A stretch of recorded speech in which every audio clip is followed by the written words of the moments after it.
Welcome to channel AMEC, your insight to the Australian visa system.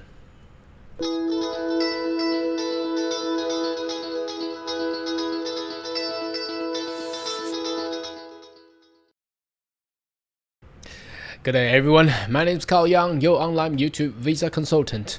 Are you interested about migrate to Australia? Why don't you consider to subscribe to my channel and turn on a little bell on side so once we have all the updates and news, you'll be the first one of getting all the insights. Now in today's video, we would like to take you into a glimpse of the newly announced agriculture visa, which the news came out late yesterday. I didn't have enough time to actually get it recorded, so this morning I'll get it all done for you. So we'll take a look at the news article site and also the media published release from the government of Australia itself, and at the end of this video I will take a summary for you whether or not this visa will actually be suitable for you. Okay, let's just jump in and have a look. Now this news came out from, I think this is ABC News. So as you can see the title, it came out from yesterday 5:14 a.m. I'm not too sure whether that's in the morning. Anyhow, I thought I only got the news in the afternoon, so a lot of people got notified on this one. So the title says new farm working visa to begin next month, providing pathway to permanent residency. So that's interesting, how that will work. Now let's have a look.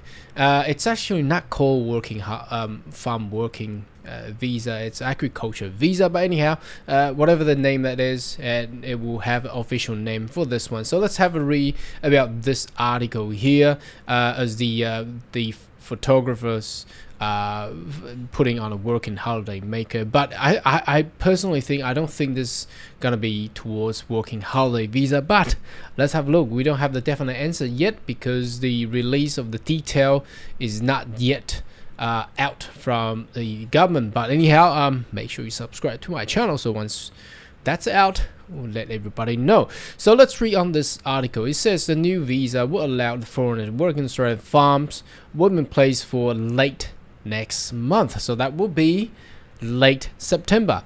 Now whether that's gonna be implemented straight away, provided we're in a situation of COVID, as you notice, Sydney and Melbourne, but let's see what happens. But it's not yet clear. Again, it says not clear. For the first workers on agriculture visa could arrive and begin work, obviously because there is a lot of travel restriction and exemptions require to be lifted. And interestingly, before this agriculture visa has been announced, the Prime Minister of Australia has came out and basically recommended, I'm not too sure if that's the right way to describe it. It says, well, we need to learn to live with the virus. Now how are we gonna learn to live with the virus? Let's see how that goes. I'm not gonna comment too much on that one, but make sure everybody stay healthy and safe. Despite earlier suggestion, it will be offered to Southeast Asian nations. Interesting, but there's a but. It remains unclear. So don't know. From what I read, it's more for seasonal worker and Pacific Island workers. But let's see what happens. Which country will sign up for the visa or how many workers it will be attracted. So unknown yet. Obviously, the government should have that detail on their table, but they're just not yet to be finalized and let the public know. So the visa has been opposed by some Liberal, and its confirmation is considered a major victory for the Nationals. Well, because the Nationals, the party of Nationals, are generally the rural and regional Australia, so more for the agriculture and farmer side of the party. A statement co-signed by Deputy Prime Minister Barnaby Joyce, Agriculture Minister David Littleproud, Foreign Minister Maurice Payne, and Immigration Minister Alex Hawke said the visa will be available to work in farming, fishery, forestry, meat processing, and it could provide a pathway to permanent residency or regional settlement. So it's very interesting where the actual immigration system at the moment does provide a labor agreement. Remember that one, for the, and also DAMA, remember the designated area migration arrangements. Now whether or not this will actually replace that, it's gonna be very, very interesting because, well, obviously, if you have followed my channel long enough, you know that Dharma seem to be very easy because the criteria for applicant is quite low, but the application rate is very low and very slow now, because the complexity on the actual employer to actually get a Dharma is actually very hard, and it has to go through regional and then go to immigration. There's just too much of hurdles. So I think this agriculture visa will actually complement this and make it much easier for the regional and agricultural sector, which is a good sign for a continent which is the sixth largest in the world, with a lot of agricultural farming field to be, to get all these labor working there. So it's a good I recommend this is a very good visa and solution for Australia. The Australian agriculture visa will be open application from range of countries, negotiated through bilateral agreements, the statement said. So which countries we don't know yet. Full condition will be developed and implemented over the next 3 years as the visa is operationalized. I'm not even know whether that is the correct word. Anyway, regulations enable creation of Australian agriculture visa will be in place in end of September 2021, which is good. So we are about a month away. Operation of visa will depend on negotiation with partners countries. As revealed by ABC days before the party replaced the leader, Mr. Little Proud secure government commitment to the visa in return of national support reason free trade agreement to reach with UK. So would this open up for UK? Let's have a read. The trade deal removed the requirement British backpackers to work on farm to extend their stay in Australia, wiping about 10,000 workers from agricultural sector. Whether or not that's good or not, we don't know yet. At the time, Mr. Little Proud said a new visa must ensure the minimum British workforce will be replaced. So they are looking not just for the Southeast Asia countries, but also for UK. Interesting. Now, I'm not too sure whether all other European countries will respond on that one, but the minister's statement released today fell short of coming of figures. Said the number of work permitted to take up agriculture visa will be demand driven, but with flights to enter Australia capped. Now that's the big questions. State operated quarantine is limited. The uptake of agricultural visa will be linked to Australian response to COVID-19. Quarantine places remain a big constraint. Again, obviously, now there has been a lot of recommendation for the government of Australia and the nation of Australia to open up its border, because you just have to live with the virus. Now, how you live with the virus is the key question. Now, living with the virus, we are already living with the virus, but how we live with the virus, that's the key. But anyhow, that's for the politician to and the public health sectors to actually take care of. The worker shortage predated the pandemic. The farmers have long called for a specific visa that will attract workers. Now, that has been gone for, I don't know, probably 5-10 years. Now, finally, they are doing something.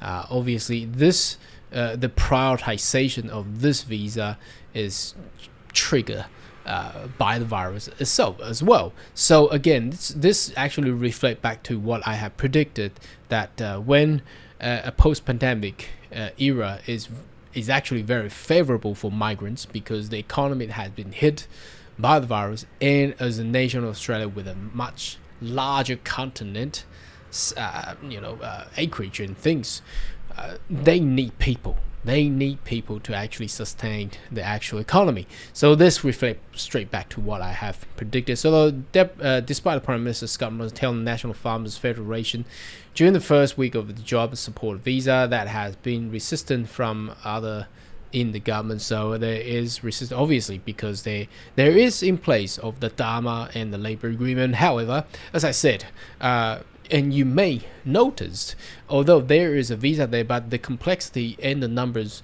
showing on the applications is very, very low, because it's just too hard for employer to actually go through that kind of hurdle and getting a labor agreement. Labor agreement is basically a legal binding agreement between the employer and the government, and it's not just bilateral. It's three parties. There's a regional government there, so it's just too complex.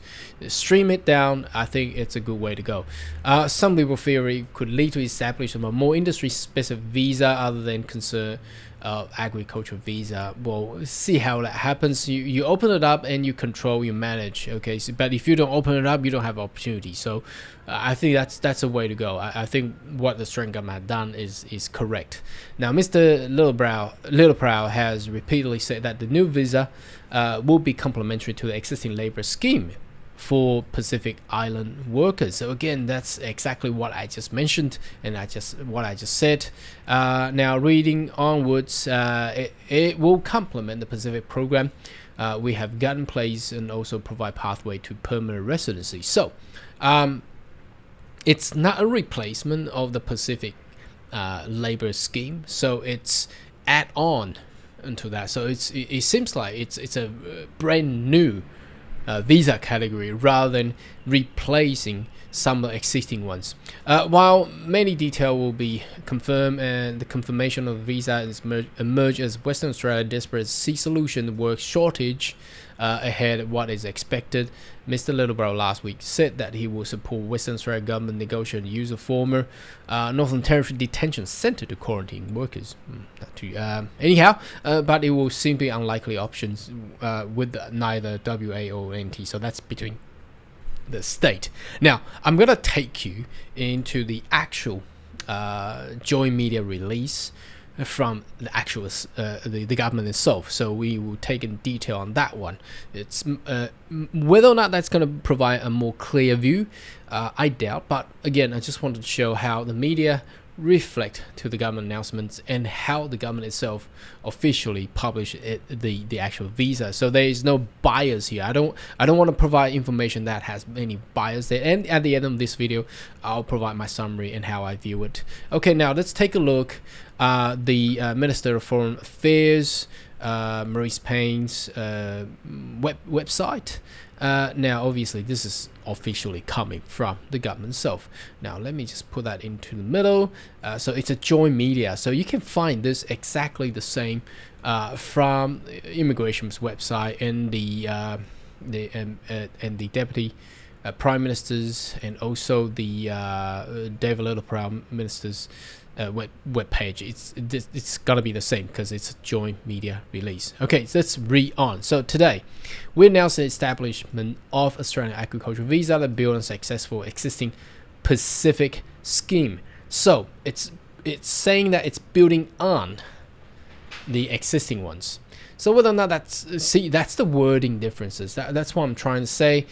A news article may provide a view that may be a little bit different, and also us as the immigration visa experts might have a different view, because the understanding and knowledge of the law inside of it's different, and the perspective is different. So it seems to be it's replacing the current Pacific schemes. Anyhow, let's see what happens. The visa responds to workforce shortage in agriculture and primary industry sector, and recent change of working holiday make a program developed as part of the UK and Australia Free Trade Agreement. Now, interesting. Now, whether or not that's going to be solely focused on UK, I'm not too sure, but that's one of the trigger from the free trade agreement between Australia and UK, but it will also expand into different other countries for the application of this visa, agricultural visa. So the Australian agricultural visa will be available to work across agriculture, including meat processing, fishery, forestry sector, and provide a basis on ongoing growth of Australian primary industry as they strive to reach 100 billion in value by 2030. So that's very, very soon. The program will be operated by Department of Foreign Affairs and Trade, building a strong outcome Pacific labor mobility program. I'm not too sure how Pacific labor mobility program could somehow link to the free trade agreement between Australia and the UK. and the Southeast Asian country. I'm not too sure, but let's see what happens. Government will immediately commence industry consultation to understand needs across the agricultural sector. Well, would that be enough time? Because this is going to come out in 4 weeks' time. The Department of Foreign Affairs and Trade, Home Affairs, and Agriculture, Water, and Environment would design and ensure a high degree of integration of safeguard workers.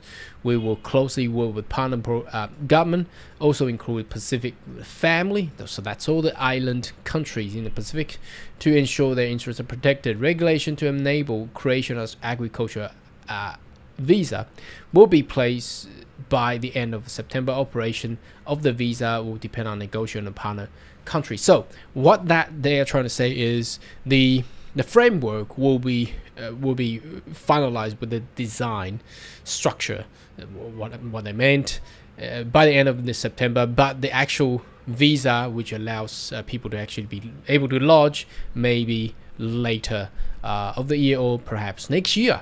And interestingly, they try to say here is they also mentioned about the protection of the Pacific Family. That will mean the original Pacific scheme will be protected. So the not allowing more workers to come in to actually squeeze out all these Pacific Island workers. That's what they're trying to say.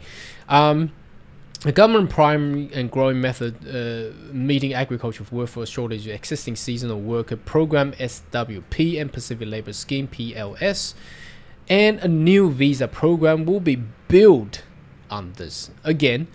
So this is the wording. Now they are somehow not really replacing it, but building on top of that. No, I don't know how that will work, but let's see what happens. Between now and March 2020, now here's the date. A number of Pacific and Timorese workers in Australia will double over to 24,000. These workers are highly valued by Australian industry and critical Australian horticulture and meat processing sector, including during the pandemic. The Australian agricultural visa will be open to applicants from range of country negotiated through bilateral agreement. Full condition will be developed over the next 3 years as the visa is operationalized. During the implementation period, we will work achieve a demand-driven program, quarantine, blah, blah, blah. So now, let me summarize this. Now, from what we have just read, both from the news article and also the official joint media release from the government itself, it seems to be a new visa building on top of the current Pacific seasonal worker visa. And it's also coming in a sideway from a working holiday maker point of view. Now, the government is scheduled to have that structure done by end of September. So that doesn't mean the visa will be available by end of September 2021. But they do have a time frame of the next 3 years to work on this. Now, how that will work, I think, will reflect to what the working holiday maker program have been implemented over the past years. So within the next 3 years, Australian government and countries, perhaps in Southeast Asia or Asia, or I'm not too sure, UK probably, I think UK will be the first one being beneficiary to this, will slowly enter into this agreement. So once a country has entered with this agriculture visa agreement with Australia, then they will add it in, and these countries, these passport holders, will be able to apply the agriculture visa in order to come to Australia and work on this one. Now, whether or not and how that will work, I think will reflect to how the Pacific island scheme or seasonal worker scheme, the employer is required to apply for some sort of permit, and then they will then be able to allow these workers to come in and gather this work. And whether or not there's any condition or criteria required for these agricultural workers, don't know yet. So make sure you subscribe to my channel. So once we have the more detail, we'll let you know in the first time. Anyway, should you have more question or query, more than welcome to leave a comment right down below. And I'll see you next video. Goodbye.